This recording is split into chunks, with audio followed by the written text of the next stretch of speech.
السلام عليكم، اهلا البنات، كي دايرين؟ لاباس عليكم؟ نتمنىكم تكونوا بخير وعلى خير وانتم تتشاهدوا معايا هاد لا فيديو. هذا روتين جديد كله طاقه وكله حماس. الروتينات البنات اللي تيعجبوكم، فيه النشاط وفيه الحيويه وفيه حتى الشهوات البنات، فيه كل شيء صراحه. نتمنى كلكم تكونوا ناشطين فرحانين يا ربي. البنات يا ربي تعطينا الصحه والسلامه والفرحه غير مع وليداتنا، اللهم لك الحمد. هادشي اللي نتمنى. هنا البنات غادي نشارك معكم صباحي كيف ما هو، غداتي كيف ما هي، كيفاش دوزت النهار ديالي. اول حاجه البنات هنايا جبت السردين اللي غادي نديرو كويرات في الطاجين كفته. صراحه تيجي زوين بزاف ولذيذ وسريع دغيا تيحضر، حسن ما نبقاو نقليو السردين في الزيت. صراحه ما تيجيش زوين. هو من الاحسن ديريه في الفرن لانه اصلا هو مزيت البنات. المهم البنات هنايا غادي نشارك معكم التنقيه ديال الحوت. كلشي ما شاء الله تيعرف ينقي الحوت، غير هنايا انا تنحيد ليه الجلده ديالو باش غادي نبغي نديرو كفته كويرات على هذا الشكل كيف ما تلاحظوا معايا. تنحيد ليه السنسول، من بعد تنحيد ليه الجليده ديالو على هذا الشكل وتنديرو في شي هكا شي شبيكه باش تيتسقطر ليا مزيان، ومن بعد ندوز نطحنو. هذه هي الطريقه ديالي باش تنقي السردين ديال الكفته. تنحيدوا ليه الجليده على هذا الشكل. نتمنى تكون الطريقه مفهومه. غير البنات اللي مازال ما تيعرفوش يحيدوا الجلده للسردين. صافي البنات هنايا راه حيدت ليه الجليده ديالو كامله. غادي ندوز البنات باش غادي نحيد هاد الروينه ديال الحوت. كيف ما تتعرفوا راه السردين تيخلي وراه واحد الريحه واحد الزفوره يا البنات ما نعاودش لكم. المهم هنا ضروري الاستعانه بجافيل، هادشي ضروري يا البنات. هنايا راه رشيت مزيان جافيل ونقيت بعدا البانيو داكشي باش غسلت الحوت، وعاد غادي ندوز باش غادي نغسل المعينات ديالي. هنا راه غادي نغسل الشبيكه ديالي على هاد الشكل حتى هي، وغادي ندوز باش نغسل المعينات اللي مازال ليا، ومن بعد نرجع معاكم.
ايوا البنات كيف ما لاحظتوا راني حاربت وحيدت هذيك الزفوره ديال الحوت وحيدت كلشي، نقيت البوطاجي مزيان ودزت هنا باش غادي نقاد الغدا. ضروري درت واحد الطويجين اللي غادي ندير عليه شويه البصله على هذا الشكل. ضروري البنات نطيبو وحنايا في النقه، ماشي نخلي البوطه موسخه ولا نخلي البوطاجي موسخ ونعاود نطيب عليه الغدا. المهم البنات باش تكون واحد الراحه النفسيه اللي زوينه بزاف. هنايا راه قطعت شويه البصله كيف ما لاحظتوا شنيفات، وقطعت حتى شويه الفلفله ملونه على هذا الشكل.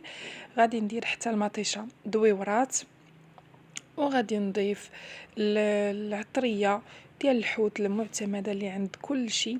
المهم هنايا هاد الهاشوار البنات راه عمليه وضروري البنات خاص كل شيء ياخدها، لانها تتعاون بزاف بزاف بلا قياس. تتعاون في الحشوات، تتعاون بحال هكا. دابا انايا درت الكفته ديال الحوت غير غسلته درته ديريكت وغادي ندير فيه العطريه ديالو كامله، الثومه والربيع صافي والبنات وتنطحنهم. يعني واحد زعما الهاشوار عمليه بزاف في الكوزينه البنات، والله والثمن ديالها جد مناسب. دابا ولات تدير غير 2400، كاينه ديال 2600، كاينه ديال 3000. يعني الثمن ديالها جد مناسب باش تاخديها، لانها صراحه تتنفع. والبنات انا غادي نصحكم نصيحه، من الاحسن تاخذوا الهاشوار ديال اينوكس، ما تاخذوش ديال الزاج، لان اينوكس تكون عمليه واخا تطيح يعني واخا تدردف ما تتهرش وتتكون يعني عمليه.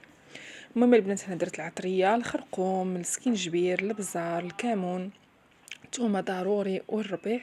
صافي انا كيما تندير العطريه هنا في الكفته تندير حتى شويه العطريه في الطاجين على الخضره. صافي البنات وغادي نطحن الكفته ديالي على هذا الشكل، وغادي ندوز باش غادي نكورها ونديرها فوق الطاجين ديالي. هنا درت شويه زيت ديال المائده اللي ضروري، وغادي نخلي هادشي شويه غير يتشحر غير واحد شويه ماشي بزاف، وغادي نضيف عليه الكويرات ديالي ديال السردين. صراحه البنات ما نشهيكمش في الطاجين، راه جا زوين بزاف، جا رائع يعني. غداء يعني زوين بزاف شعبي ديالنا ديال المغاربه اللهم لك الحمد. المهم البنات هنا غادي نبقى مستمره انا بهاد الكيفيه حتى نكمل الكويرات ديالي كاملين، ونغطي على الطويجين ديالي نخليه يطيب. تقريبا المده ديال الطهي ديالو واحد ساعه الا ربع تيكون واجد، لان كلشي عندنا دغيا تيطيب. الخضيره دغيا تطيب نفس الوقت، الكفيته دغيا تطيب ديال السردين غير الصهد تيطيبها. ونضيف البنات شويه الزويتينات وشويه الحامض ونغطي على الطويجين ديالي ونخليه يطيب على نار اللي تكون مهيله، ما تزيدوا لا ما لا والو، لان الفلفله ومطيشه البصله غادي تلقوا واحد شويه الماء ديالهم اللي غادي يجي خاطر في الطويجين. ونتمنى البنات تجربوا هاد الطويجين بالصحه والراحه.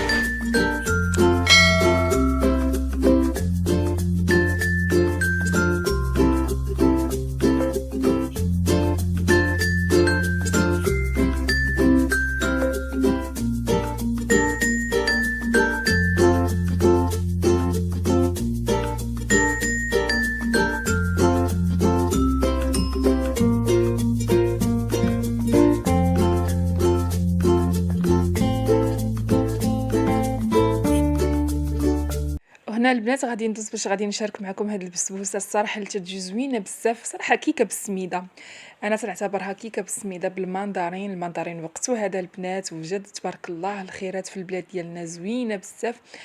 المندرين هذا وقتو وضروري نديرو بيه وصفات. البنات غادي نشارك معكم حتى الكونفيتير بيه، راه تندير بيه الكونفيتير للوليدات ديالي. الكونفيتير ديالو ساهل بزاف، تنحيدو ليه غير القشور نزيدو عليه السنيده، وانا غادي نصاوبو معكم وغادي نشاركو معكم في القناه ديالي. المهم البنات هنايا غادي نشارك معكم حتى هاد البسبوسه او الكيكه بالسميده تتجي زوينه بزاف بالمندرين. هنا البنات غادي ناخذ مندرينه اللي غادي نحيدها القشور ديالها ودوك الخيوط البيوض، وغادي ناخذ مندرينه بالقشور ديالها بكل شيء ليها. غادي نقيهم البنات مزيان ونشوف الا كان فيهم المندرين اللي فيه العظام ضروري نحيد ليه العظام. ونتمنى البنات ديروا هاد الوصفه المندرين الزوين هذاك اللي قشور ديالو رقيقين تيكون زوين بزاف، احسن من المندرين داك الغليظ ويكون مر. المهم هنايا درتها فواحد الاناء، غادي ندير ضفت عليها 2 ديال البيضات وضفت عليها كاس ديال الزيت. غادي نخلط الكل مزيان. علاش درت البيض والزيت؟ باش يطحن ليا فيه حتى المندرين. غادي نخلط مزيان. تقدروا تستعملوا الخلاط الكهربائي ديالكم، انا هنا استعملت غير هاد الاله.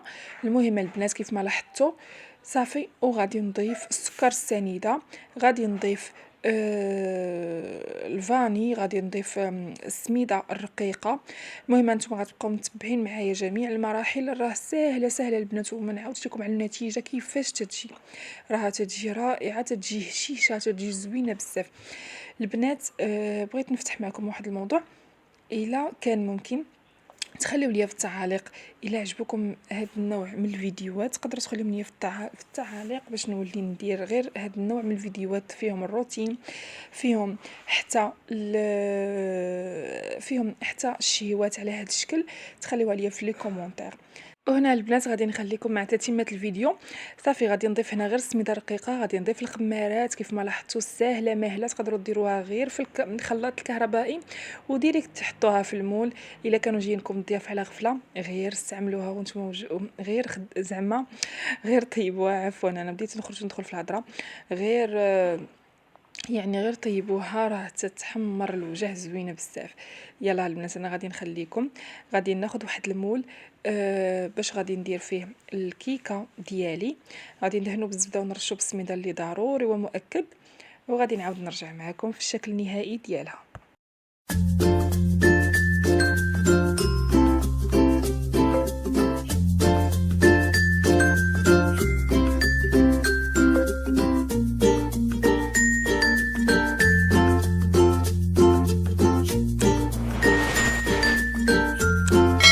وهذا البنات هو الشكل النهائي ديال الكيكه ديالنا او البسبوسه ديالنا او الكيكه بالسميده. صراحه تجي زوينه بزاف بالمندرين، فيها واحد المذاق رائع والريحه يا البنات ما نعاودش لكم عليها. غير جربوها ردوا عليا الخبار.